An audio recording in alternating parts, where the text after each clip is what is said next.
Welcome to One Life, Wing It. This is the theme and we sing it.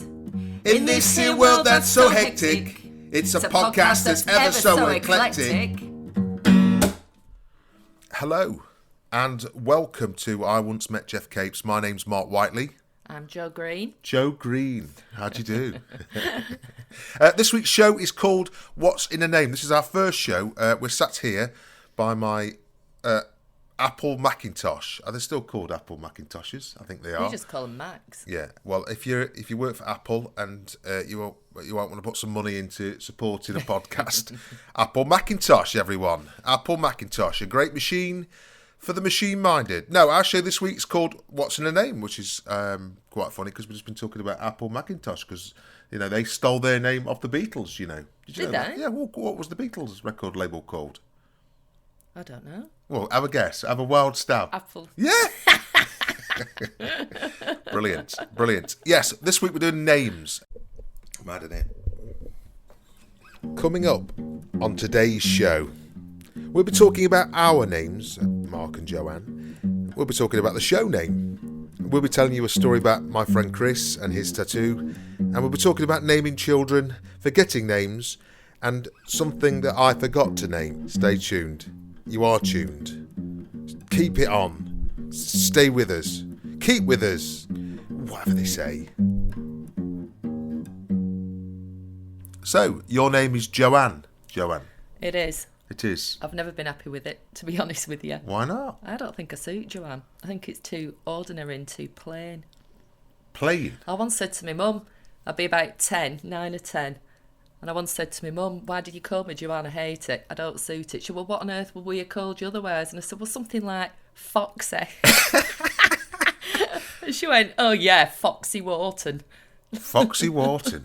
That has a certain ring to it. That should be your media name, maybe. Maybe we should put you on the podcast as Foxy Wharton. My mum would love that. Oh, yeah. Your mum won't even be listening to this. She'll have no idea what a podcast is or how to download it. True.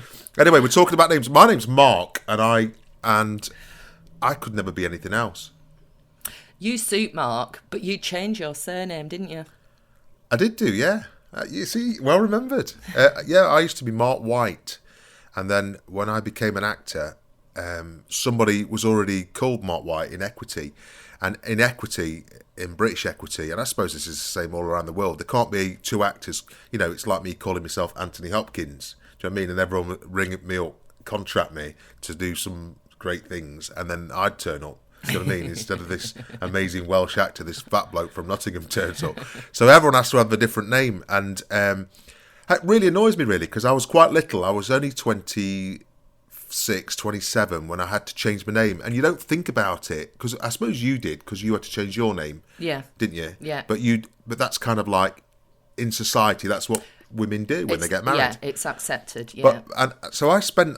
well, I didn't have very long either, because there's a book called Spotlight that all the actors go into that lists us all, and the deadline. This is back in the day when they used to produce a book. It wasn't online. Now you can join, you know, and you're up there straight away. So I had a relatively short time to pick a new name, and I kept saying, "How about this, Mark Green?" or you know, Mark Coulson. That was my favourite, oh, yeah. Coulson, because it's my grandma's name, or Mark Kirk. And everyone would go, oh, you can't have Mark Kirk because it's got a k in it. You know what I mean? And it's got two k. And I wish I hadn't listened to half of them because I wouldn't have called myself Whiteley. But then my kids are called Whiteley now, and I think, oh, you know, it's mad. You've become... It's too established now, isn't it? What do you wish you'd gone for then? Coulson. Because Coulson was a family name. It was my grandma's name. Meant something. Yeah. You know, it was like White. I wasn't, you know... Mark Coulson. So that sounds good to me. Mark Coulson. You're not cheering me up by saying that. I picked a shit name, and then you're going, oh yeah, you did pick a shit name. Yeah, Coulson's a lot better. But I'm not going to change it now, am I? No, and I suppose Whiteley, it's as near as damn it to your original name, isn't it? Anyway, why are we calling this episode What's in a Name? What's in a Name? Because the name of the show. Show. What have we been doing for the last 2 weeks? Thinking of a name for the show. Thinking of a name for a show. Yeah.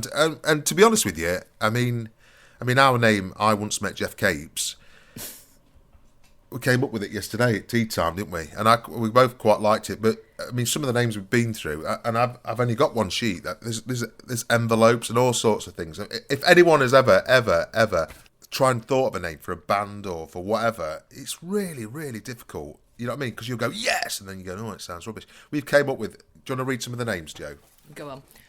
Parlance, transience, parlay, powwow, regroup, Jibber jabber. the shizzle. The shizzle. I came up with That sounds like the shittle, doesn't it? Or something, I don't know. I think that sounds cool. Yeah. Carpe diem. Carp DM, you mean? Carpe diem, isn't it? Seize the day. That's not. Yeah, but that's not how I'd pronounce it. What did you say that was then? Carp DM. Carpe diem. That sounds like an ice cream. The Sex Pistols. I know.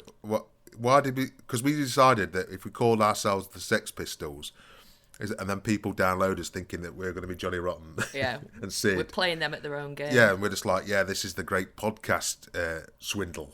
The Beatles with an E, double E. Devil's Advocate. I like that. Devil's Advocate. Yeah. Still quite The like Devil I Know, or The Devils I Know. Too Fat for Telly. That's a good one. That's funny. I thought that said Too Fat for Kelly then. I was thinking, who's Kelly? A Hitchhiker's Guide to Reality. What's that? I can't even read that. Nihilistic. A Big Snake. Discourse. It's given it rain again tomorrow. All right.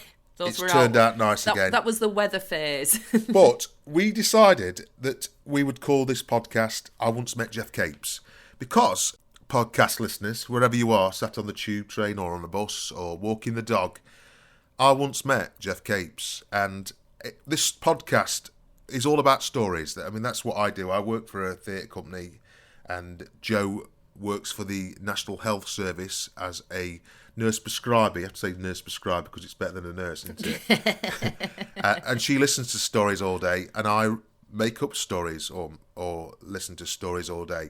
So I once met Jeff Capes. Do you want to know the story behind it?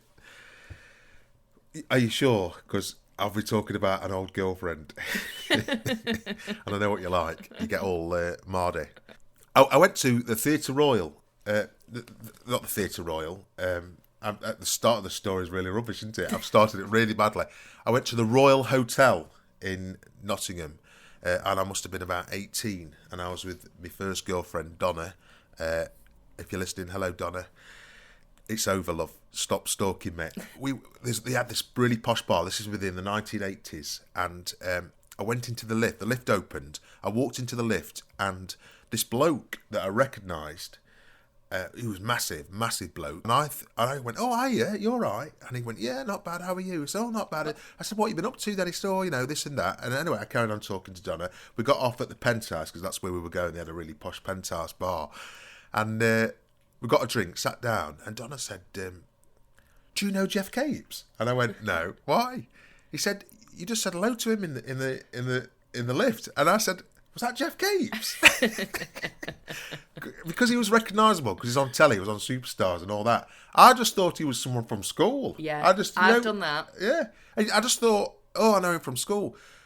And to this day, it always makes me laugh. And every time I see Jeff Capes, I think... And he was lovely. Do you know what I mean? He was a really, really nice man. So, how did it happen to you anyway, Joe? I just talked over you then, on a much lesser... to a much lesser degree. Just sort of walking down the street and you see somebody from, say, Coronation Street, just somebody that's on the TV all the time. And you instantly, before you think about it, you go, oh, I know them. And you say, oh, yeah. And then you go, oh, hang on, flipping heck, I'm really embarrassed now. That was Gail Platt. Why? Where does Gail Platt live? How do you know Gail Platt? Well, Manchester. I've seen Gail Platt a couple of times in like Selfridges and stuff. Have you? Just, yeah, and you kind of go, no, you don't know her. Shut up. Oh, why? Are you embarrassed? Because you don't want to be... I know why. Yeah, I don't want to be a fan. Yeah, I know what you mean. I know. You don't want to be an outsider and go, I'm too good for Coronation Street. Don't you? I know you do. I don't want to be a member of the general public.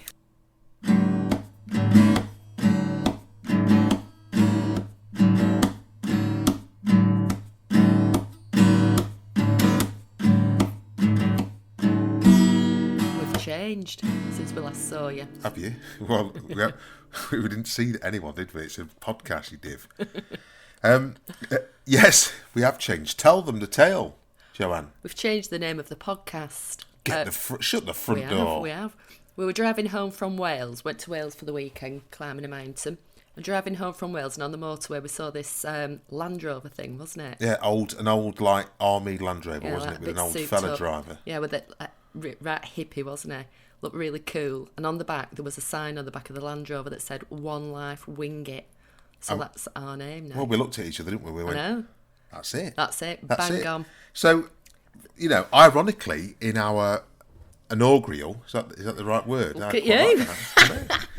Our inaugural episode about names, we That's changed our name mid-flow, and I came straight back. I went on the internet and I bought onelifewingit.co.uk, and if you want to have a look now, you can. I will start putting more and more things on. I'll put some photos up and stuff, and start to put some content up there, and you can join our mailing list if you want to. But there you go. That's how hard it is to come up with a name, and now we've got to live with that name Forever. Well, I'm happy with it though. Really we don't know it's settled going to be on that. forever, do we? Because we might only make one podcast, and that'll be it. Do you know what I mean? And we'll just go out in a blaze of glory. I'll live on it forever. Right. Well, on with the show.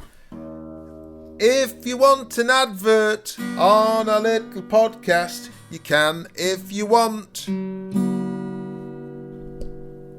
That was rubbish. Today's episode could be supported by Aldi Diplomat Gold tea bags, available in 80s. And Joanne, you're sitting here now with a mug. Obviously not me. Give us a taste test of the Aldi Diplomat Gold tea bags. See? And, because you drink a lot of tea, don't you? I drink loads. And I'm a bit of a tea snob, to be honest with you as well, but that's absolutely lush, that is. It's easily as good as Yorkshire tea bags. Are they? Yeah, I think and so. And other tea bags are and available. Other tea bags, yeah. They are. So where would you put them in it? If you had to score them out of, say, 5? Out of 5. 4.5. That's high. I know it is. That's I know, really but high. They are really nice. It's proper tea. So, if we were being supported or sponsored, we could be sponsored by Aldi Diplomat Gold tea bags. If you're listening, Mr. Aldi. Yeah, give us a bell. If you want an advert on a little podcast, you can if you want. That was rubbish. Hello, welcome back. This week we're talking about names. And forgetting names. And making names up. Forgetting names. We have a system with names, don't we, Joanne, when we go somewhere? If I can't remember somebody's name, I kind of...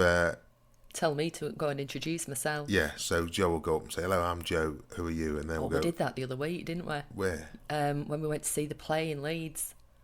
And you couldn't remember... Do you remember that guy who went, Mark, Mark? Yeah, and he was all... Yeah. And I'm going, who's that? You're going, I don't know. I actually remember his name now. His name was... You know what I did, though? When you went away talking to Chris, I went up and introduced myself. And he told me his name and I forgot. Did you really? Yeah.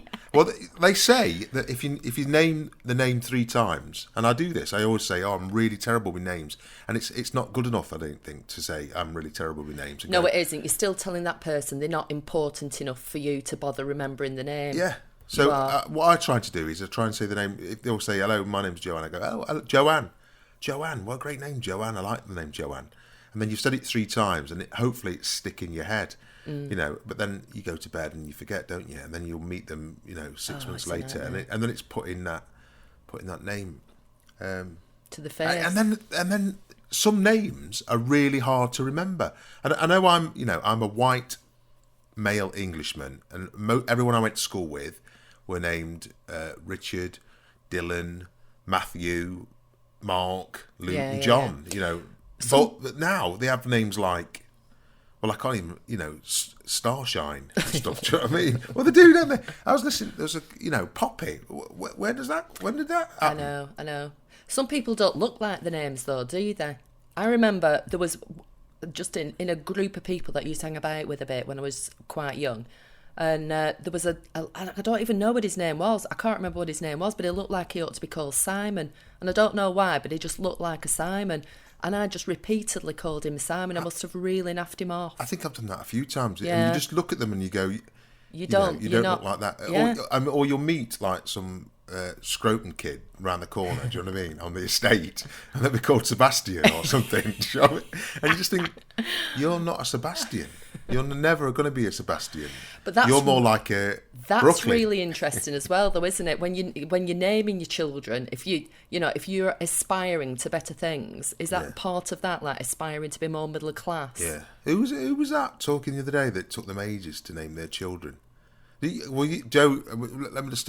Joe used to be a midwife. Used to be into midwifery. I love that word, midwifery. Never thought I'd say it on a podcast. Go on, tell us. I mean, you must have seen some.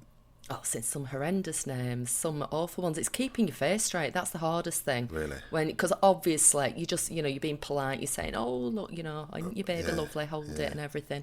Well, they're usually ugly as well, babies. Well, they all look like Winston Churchill, don't they? And that's that. Every damn one of them. They do, really. I mean, even my children were ugly, really, when they were born. They're all squashed. Especially Billy. Billy was born with Von Toos, is it? Von Toos? Yeah, with the long hair. Yeah, I always think of the sound of the Von Toos family.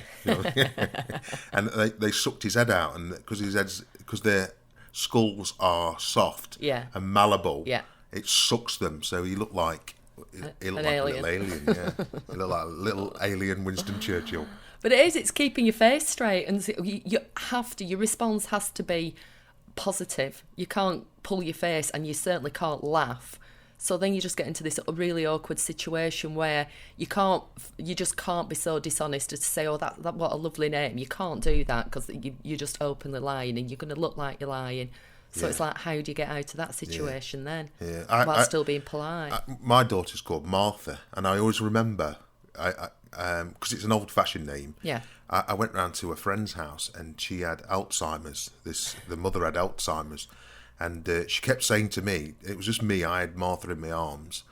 She kept saying, whose is the baby? And I'd say, it's my daughter. She's just been born. And she'd say, what's her name? And I said, Martha. And she went, Martha? Martha? Who called their daughter Martha? She sounds like the maid. Like, and then about 2 minutes later, she went, whose is the baby? Say it again. And it went on all afternoon. And in the end, I started laughing. And by the end of it, I just thought, God, shut up. But that brings me a friend of mine, Chris.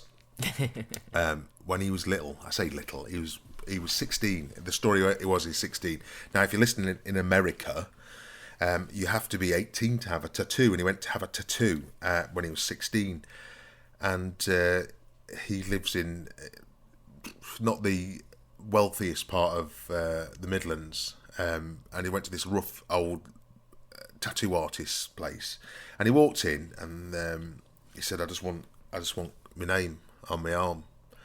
And whereabouts on his arm? Right on his forearm. On his forearm. So you know what I mean. I suppose it's one of them really rites of passage, isn't it? To have I haven't got a tattoo. But anyway, he had Chris on his arm, and as he was finishing, Chris is turning away because of the pain and stuff, and right at the very end, he's just about to finish. The tattoo is stopped, and Chris said, "You all right?" I said, "Yeah." He said, "I've spelt it wrong." What a nightmare. He forgot the R, so it said Chiss. And he said they sat there for about 5 minutes. No one said anything, and then the tattooist went, "I won't charge you." That's true. Oh, and to this day, it says Chiss, but it's got a little tiny R in the middle. and I said, "Wouldn't you have it?" You know, I said, yeah, you can spin doctor him, can't you? Make it into something. You can tattoo like a flower on it, couldn't you? I suppose like that. You know, but he said it's one of them, isn't it? You know, it's you just keep it, don't you? But you keep it because it's a good story, I suppose. Yeah, someone once had my name tattooed on their arm. Are you joking? I'm not joking. What? Idiot. No, my nickname at school was Wan. Because we used to do that really young... W-A-N. Yeah, but we used to do that really young, childish thing of missing the first syllable off every word we said, and we were brilliant at it. We were totally fluent with it. So I was Wan, Joanne. So I was Wan. So everybody called me Wan at school. I tell you what, It's easy just to talk, Joe. So anyway, I was really young, about 50. I was still at school and I was going out with this lad. And I think I've been going out with him about 2 weeks. What's his name? Nobby. You're joking? I thought you were going to say Knobhead. Obviously he is. Nobby. I think Mark Stobbs, but everybody called him Nobby. Mark Stobbs. Luckily I didn't get a tattoo with Nobby on my arm. Nobby Green. Nobby Green. Go on. So my friend gave me the heads up, Polly. She said, Nobby's had a tattoo. He's tattooed your neck, and I didn't believe it. I thought, how old?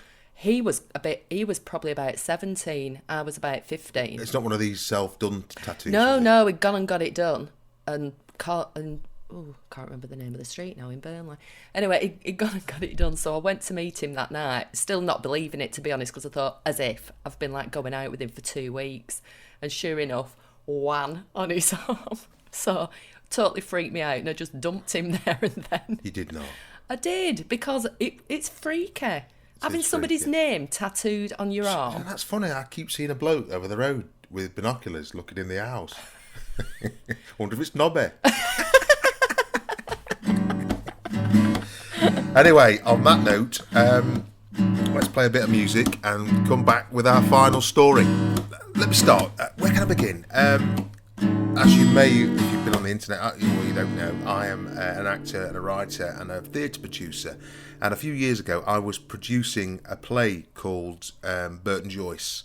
And I put a message on Facebook asking if anyone in Nottingham was coming to Manchester in England and could they bring some merchandise up for me. I tell you what, my friend Dominic will tell you the story. I apologise for the quality. He's on Skype, but you'll get it anyway.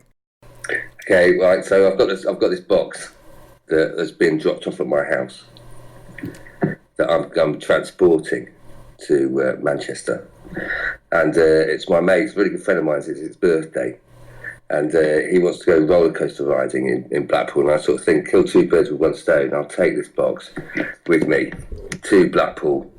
And what I did was online. I just checked online before I went there to see if there were like lockers where you could lock stuff away when you arrived at Blackpool Pleasure Beach, and so it said there were. So I sort of thought, because I didn't really know what was in the box, I was taking the box with me, and I sort of thought it made sense to take it rather than leave it in the car, and the car maybe get broken into, whatever. Then I take the box with me to Blackpool Pleasure Beach, which is what I did. So I walked with it all the way across up the promenade. Is it the promenade? I'm not sure. Up the promenade thing there, really. And it's a beautiful day. I'm walking up with it. It's just a little box, really, and like a little flight box, like it's the sort of thing you'd have a camera in, really, I guess. And so I'm walking up there, and we go and buy the tickets at Blackpool Pleasure Beach, and then you go into this process basically, and I'm spending all my time now looking for these bloody lockers. I'm looking all over the place for these lockers, really, and can't see any. And I asked this dude, and he says you have to sit on the other side of security, which I sort of went, oh shit, really? I've got to go see security, don't know what's in this box.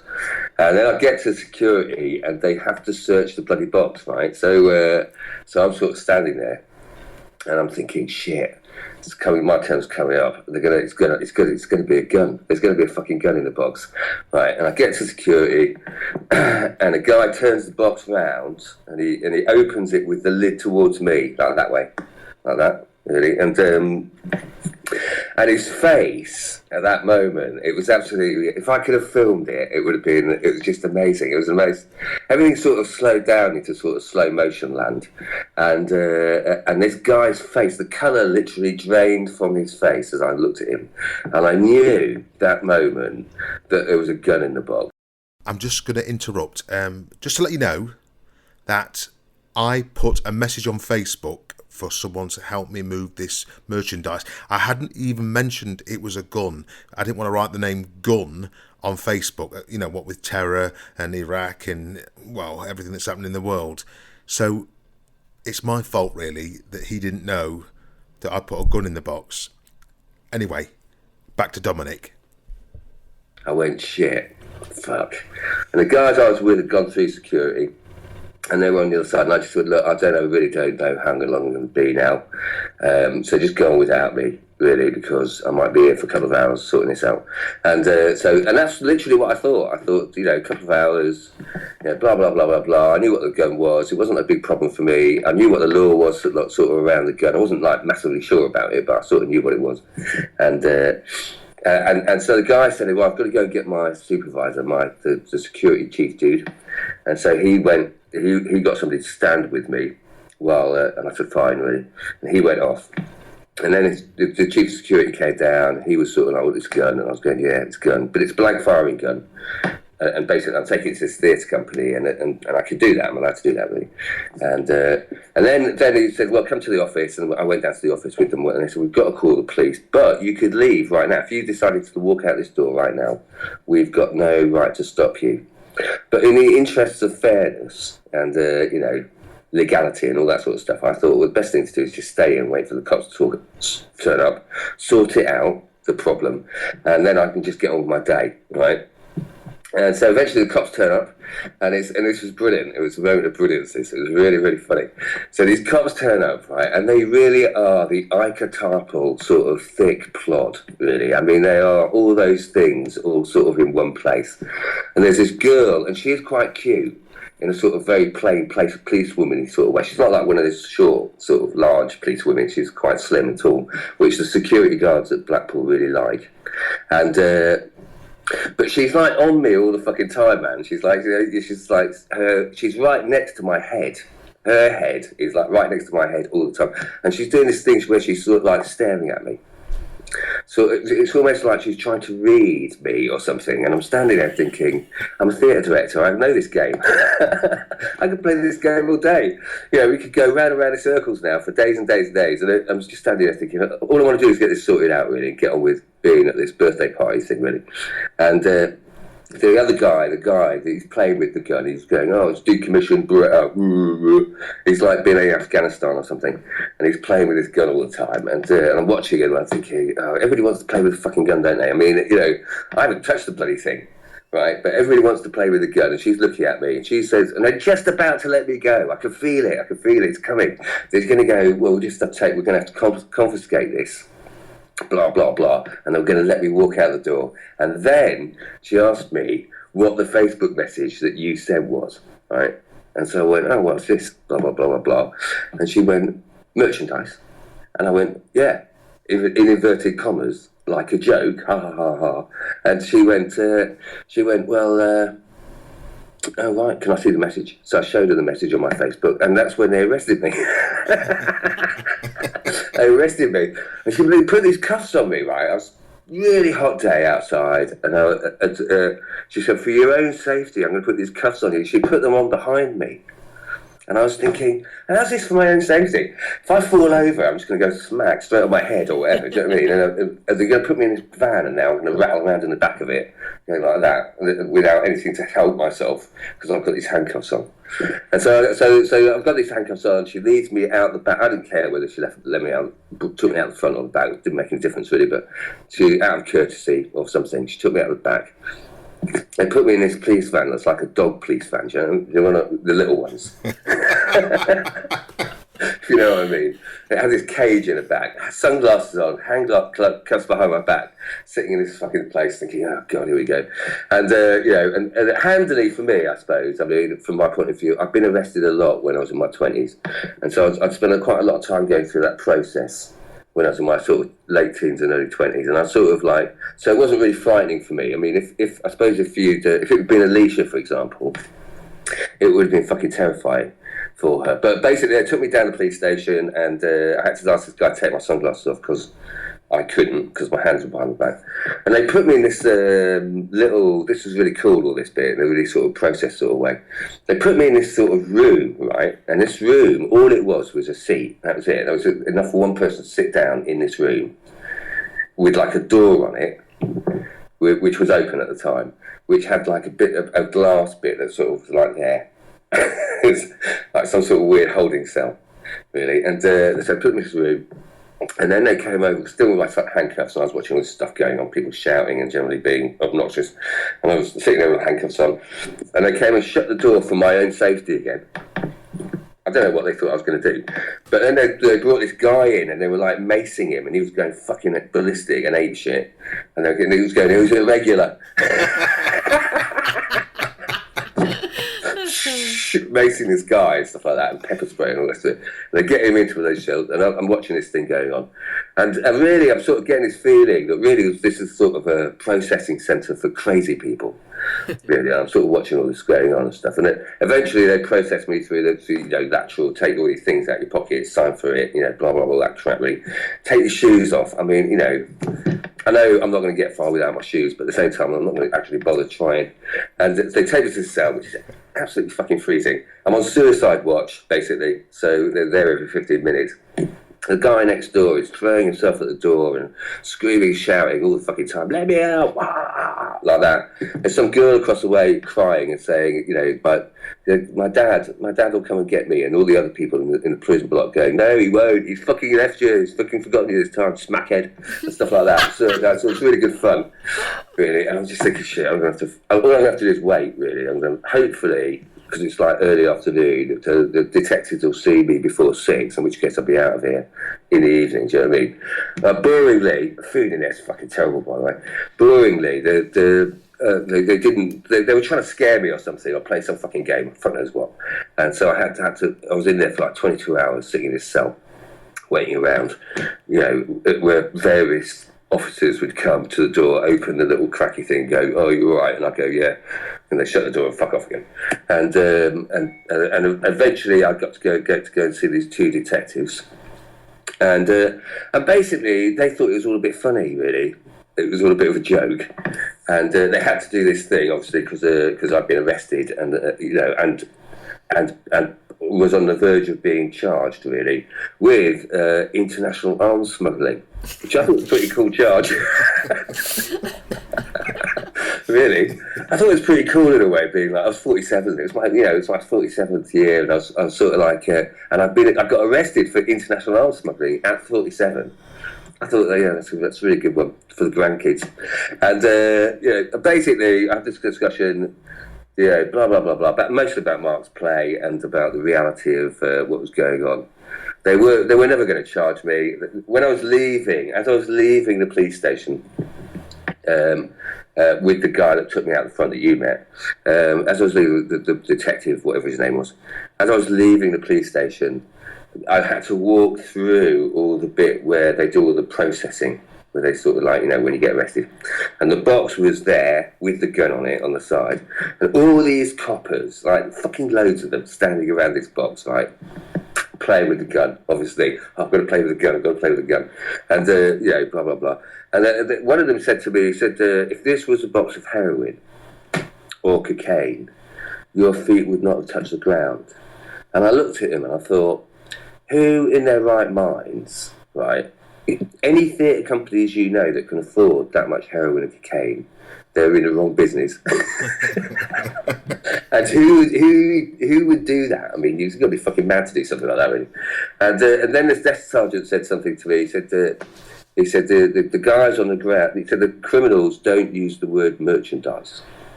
And I said, well, that's what I got arrested for, was that word. And so you're the wrong I'm the wrong person for you to be telling. So maybe you should tell that to your police dudes. And that was it. And I walked out the front, got my phone back, went to McDonald's with Mark, really. Fucking hell, 23 hours in a fucking cell. Well, that's it for this episode, our first podcast on One Life Wing It. Email us with your stories. Hardgraft@gmail.com, or you can get, what's the website? onelifewingit.co.uk. Bloomin' heck. I haven't looked at it yet, So email us with your stories. Up next, our next podcast will be all about diets. So if you've got stories about diets, give us an email. If you've got stories about festivals, give us an email. If you've got any stories whatsoever, send us an email. And you never know, we might be on our podcast. About you. Yeah. See you next time. Bye. Hi, my name is Slim Shady. Hi, my name is excuse Hey, My name is. Excuse me. My name is Slim Shady. Can I have the My attention? name is. Can I have my the name attention is- of the class My name is. for Slim 1 second? Shady. Hi, kids. Do you like violence? Oh, this is Oh, shit. Stop it, Mark. Turn it Just off. turn it off.